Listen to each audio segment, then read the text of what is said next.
The National Agency for Science and Engineering Infrastructure has signed a memorandum of understanding with 3 Chinese partners for new projects valued at $2 billion. The event, which happened on the sidelines of the ongoing Third Belt and Road Initiative, was witnessed by Vice President Kashim Shettima at the Nigerian Embassy in Beijing, China. The federal government also received letters of intent for new projects and investments worth $4 billion from more Chinese companies. The Ministry of Works also signed an agreement with a Chinese company for the construction of the Lekki Blue Seaport contract at Lekki Free Trade Zone in Lagos. Right, we're joined now by a former Director of Rail Services of the Federal Ministry of Transportation, Mohammed Babakobi. Thank you so much for joining us on Newsnight tonight. First, help us understand how much of a game changer this MOU is. And it's not the first time that Nigeria will be signing MOUs with the Chinese companies and government for that matter. What's the big deal about this one? Okay. Thank you. Good evening. Thank you. Please go ahead. I can't hear him again. Okay, thank you for having me. Good evening. You've asked what is the game changer and the essence of the MOU signed by the Nigeria and the Chinese government. I would like to start by saying that the pronouncement by the Chinese government of their readiness and acceptance to co-finance 2 major railway corridor infrastructure in Nigeria, namely the Port Harcourt-Maiduguri and other associated lines in terms of their new narrow gauge lines and reconstruction and rehabilitation of the existing narrow gauge. And the last leg of the segment of Lagos-Kano railway modernization project being implemented in standard gauge railway between Kaduna and Kano is a welcome development, and it has once bring clarity to the ambiguity surrounding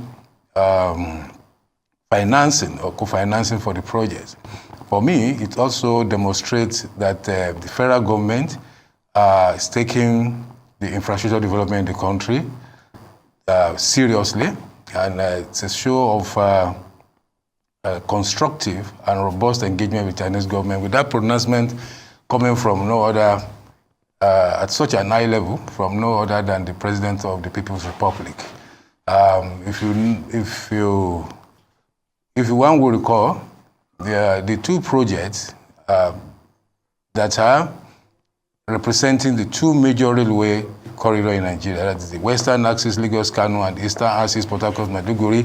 At a point, there was so much silence about who will finance the project. Though the project has started, 2 years later, we are just hearing this now.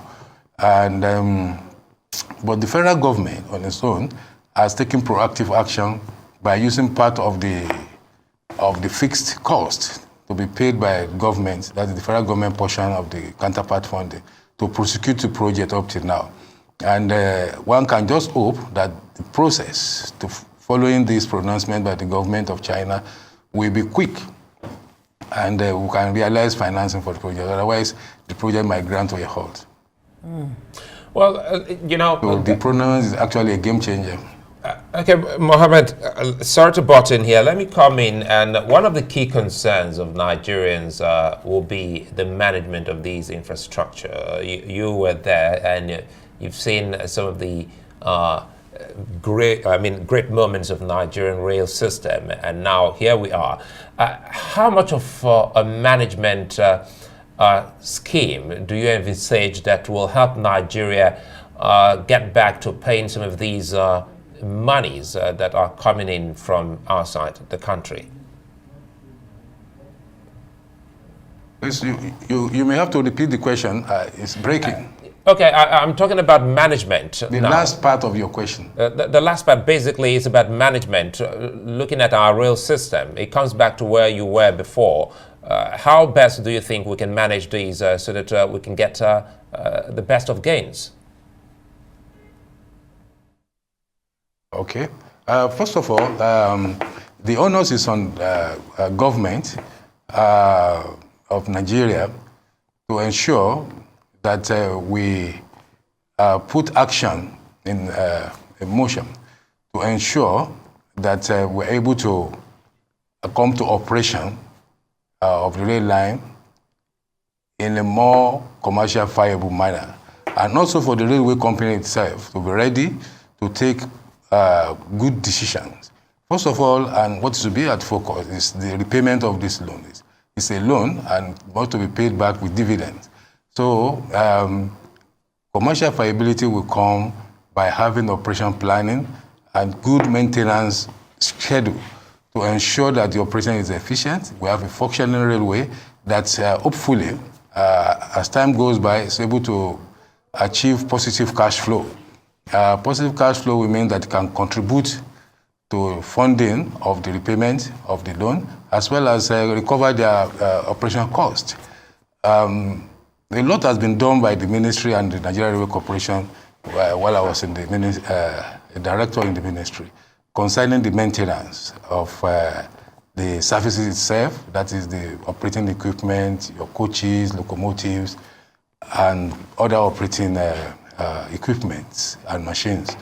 But for the track, we have a lot of gaps in terms of maintenance. This is probably due to the need to secure funds to carry out those maintenances. The way and manner that we have developed the railway, like for example the modernization project along the Lagos-Kano route. I'm sure that's what you are referring to. It's basically doing passenger services now. Now, passenger services doesn't generate good revenue, and subsidy from government is high.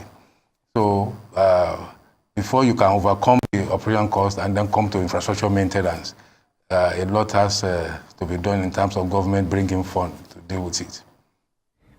And would it just be funding that's the challenge? Would you say just funding that's a challenge on the issue of how do you close the gaps in terms of maintenance? Because if you don't have the local, skills and the know-how, this project might just, end up like many that we've seen in the past in the country. So how do you close these gaps effectively, and what exactly are the gaps anyhow? Okay, fine. Today, what people, normally the public, because they use the passenger railways, it comes under serious scrutiny in terms of what they see when they enter the coaches and the stations. The way to go about this is to, without outsourcing, in terms of competence, the railway company has considerable level of competence to deal with maintenance.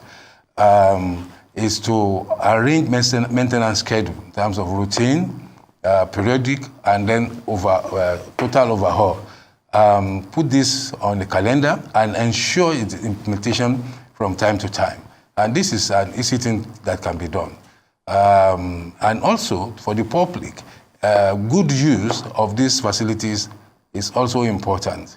With care, there are cases whereby you see that some of the installed amenities are being recklessly tampered with and used in a way that is not appropriate. So much as the railway company that is operating these lines can do, there's also equally the need for the public to be sensitized as to how to use these things most proficiently. As for the infrastructure, a lot of suggestions have been made. Maybe governments should try and arrange special railway fund to deal with infrastructure maintenance and rehabilitation. For example, while I was in the railway about 3 years ago, the railway company had come with the request to do reballasting, that is those small pebble stones you see on the track, for Abuja Kaduna. I'm not sure they have been able to do it 3 years later. So if this is not done, you have a gradual depreciation of the track facilities, and this could lead to undesirable events. So we have to we have to bring in freight, ensure that we're able to market the railway, and then we're able to gather revenue that we can use also part of for maintenance purposes, minus waiting for the government subsidy all the time.